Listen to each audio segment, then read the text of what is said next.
राजधानी दिल्ली की बात करी जाए, आदर्श नगर थाना आजादपुर गांव के आरडब्ल्यू के प्रधान और पब्लिक ने एक विरोध प्रदर्शन निकाला, जिसको कैंडल लेकर लोगों के जागरूकता कराया कि यहाँ जो आजादपुर गांव है, जो नशेड़ियों का अड्डा बना होता है और लगातार क्राइम बढ़ते जा रहा है। इसके वजह से इन्होंने थाने अधिकारी और पीट अफसरों के सीधे सीधे चेतावनी दिया गया कि आप अभी भी सुधर जाइए, क्योंकि एरिया में क्राइम ज़्यादा हो रहा है। उसके वजह से गांव के लोग और आरडब्ल्यू के प्रधान पब्लिक ने साथ दिया और साथ ही आजादपुर गांव में पूरे गली गली कैंडल मार्च निकाला। उसके साथ ही लोगों के यहाँ तक कहना है कि इस एरिया में लगातार क्राइम बढ़ते जा रहा है और पुलिस प्रशासन कार्रवाई नहीं कर पा रहा है। इन लोगों का सीधे सीधे आरोप है, आखिर पुलिस प्रशासन आखिर कार्रवाई क्यों नहीं कर पा रहा। देखने वाली बात यह है कि राजधानी दिल्ली के आदर्श नगर थाना एरिया में जो आजादपुर गांव लगता है, आए दिन इस एरिया में चाकूबाजी, हत्या आए दिन होते रहती है, चोरी, स्नैचिंग, गाड़ी चोरी।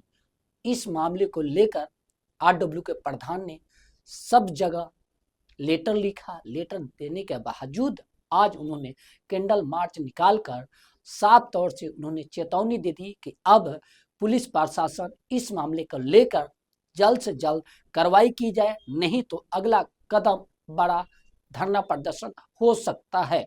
जय हिंद, जय भारत। मेरा नाम राजेश गौड़ है, मैं आरडब्ल्यू का प्रेसिडेंट हूँ। राजेश जी, आज का जो ये कार्यक्रम है, सबसे पहले ये स्पष्ट कीजिए कि आज का कार्यक्रम जागरूकता अभियान है या विरोध प्रदर्शन? ये विरोध प्रदर्शन है। जैसे कि आपको हमने पुलिस को भी यही लिख के दिया है कि इनकी कार्रवाई से आरडब्ल्यू संतुष्ट नहीं है। गरीब पिछले कई महीनों पहले दीपक नाम के आदमी की चाकू मार कर हत्या कर दी गई, 24 चाकू मारे गए। कार्रवाई जो की उसमें नाबालिग बच्चों को दिखाया गया, उसका हमारे को ज़्यादा संज्ञान नहीं है कि कब बेल हुई, कौन से पकड़े गए, हमें दिखाया गया। दूसरी बात, अभी हाल ही में मेट्रो स्टेशन के नज़दीक छीना झपटी वारदात हुई है। चाय की दुकान, जो चिन्नी की दुकान है T10 के सामने 6 दिन पहले लोगों को चाकू दिखाया गया। अभी हाल ही में किशन सैनी, उनको मात्र 3 रुपए के ऊपर चाकू मारा गया और उनकी डेथ होगी चिकित्सा के दौरान। अब इस बढ़ते हुए क्राइम के संज्ञान में हमने डीसीपी साहब को, एसीपी साहब को, एलजी साहब को और मुख्यमंत्री को लिखित रूप में पत्र दिए 2 दिन पहले। उनका अभी कोई जवाब नहीं आया। हम आज दिल्ली पुलिस से ये मांग करते हैं कि जिस तरीके से क्राइम बढ़ रहा है उसको रोकने के लिए ये क्या कर रहे हैं हमें नहीं पता होता है। पुलिस सहयोग कर रही है इसमें? अब सहयोग के जितना क्राइम रेट आप खुद देख लीजिए ना, कितना क्राइम हो रहा। अगर सहयोग होता है, हमें सिर्फ ये बताया गया था कि आरडब्ल्यू के साथ आपकी मीटिंग है, वो भी शॉर्ट नोटिस पे। अभी हमको तो महीने में बुलाओ। आप क्या उम्मीद करते हैं दिल्ली पुलिस से? ऐसी समस्या, मतलब पुलिस से क्या चाहते हैं? मैं ये चाहता हूँ, जैसे ये कहते हैं कि भाई बैड एलिमेंट्स आपके गांव के ही हैं, किराएदार है। 1500 फार्म हमने ऑनलाइन भरे किराएदारों के, उनका संज्ञान में अभी तक इन्होंने कोई कॉपी नहीं ली हमसे, जबकि तत्कालीन SHO साहब उनके कहने पे ही हमने कैंप लगाया था, वो फार्म आपसे नहीं लिए थे। अब जो ये आज का विरोध प्रदर्शन है, ये कहाँ से शुरू और कहाँ तक होना था?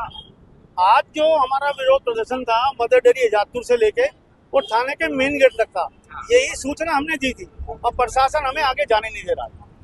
हमको जैसे भी है आपके सामने क्या लग रहा है, प्रशासन आपको आगे नहीं जाने दे रहा है? किस बात का? अब डर वाली बात तो देखो, अब आप साथ थे, बिल्कुल शांति प्रिय है।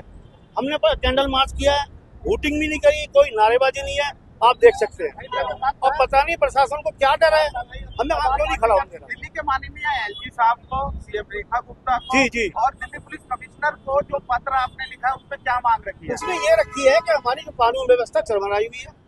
हम चाहते हैं या तो इनका स्टाफ बढ़ाया जाए, और नहीं बढ़ाया तो स्टाफ चेंज करके देखा जाए।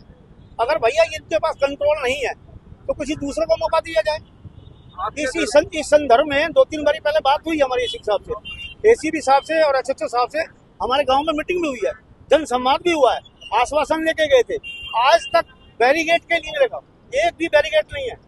डीसीपी ऑफिस में आरडब्ल्यू की मीटिंग हुई थी, जिसमें टाटा समाज के प्रधान जी हैं, गणेश जी शामिल थे। वहाँ हमें ये क्या बैरिकेड थाने से मिलेगा, हमें नहीं मिला। आपके घर से मेरे ख्याल से 5 मिनट का रास्ता है सीएम रेखा गुप्ता जी के घर जी का। जी जी। ये सीएम के घर के पास में हो रहा है, तो आपने कभी सीएम से मिलने की कोशिश करी इस बारे में? नहीं, हमने सिर्फ संज्ञान दिया है, खाली उनको पत्र द्वारा दिया गया है।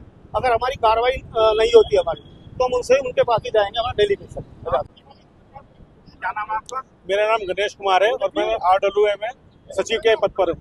आज आपके इस कार्यक्रम में आजादपुर के बताए जा रहे कई सामाजिक संगठन कौन कौन लोग सम्मिलित हुए?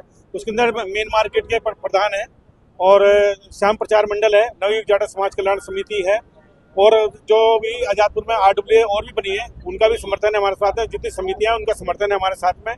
और हमने जो ये आज प्रदर्शन किया है तो वो बहुत ही शांतिपूर्वक से किया है, जैसा कि आपने देखा भी है। और जो हमारे आजादपुर के आसपास जो भी अवैध गतिविधियां हो रही हैं या मर्डर वगैरह हो रहे हैं उनके विरोध में हमने ये प्रदर्शन किया है। अगर बीती कुछ वारदातों की बात करें तो किस तरीके की वारदातों के बाद में ये विरोध प्रदर्शन करना जरूरी समझा गया? सर उन पर हमें नहीं लगता, क्योंकि हमारे को कोई उस कार्रवाई से अवगत भी नहीं कराया गया है। दिल्ली पुलिस अपना काम कर रही है नहीं कर रही है हमें नहीं मालूम है, लेकिन हमारे जो आसपास जो भी क्राइम हो रहा है वो ज्यादा बढ़ता जा रहा है। 3-3 रुपए के ऊपर मर्डर कर दिया जाता है, गरीब आदमी को मार दिया जाता है। तो भय तो है ही नहीं, बिना भय के घूम रहे हैं आजादपुर में लड़के, और सभी जो 18 साल से नीचे हैं सारे। मर्डर हो रहे हैं, चोरियां हो रही हैं, लेकिन जो पुलिस प्रशासन है हमारे यहाँ पर जो भी तैनात है, एक निक्सन जी है, जो दूसरे भी हैं, वो भी अपनी पूरी मेहनत से करते हैं, लेकिन वो उनके अंदर तो कोई भय है ही नहीं क्राइम करने वालों का। जैसे एक तरह से दिल्ली से पूरा भय खत्म हो गया है, वारदातें बहुत ज्यादा हो रही हैं और कुछ 2 साल में तो और भी ज्यादा वारदातें, कई 6-7 मर्डर हो गए हैं यहाँ पर आसपास में।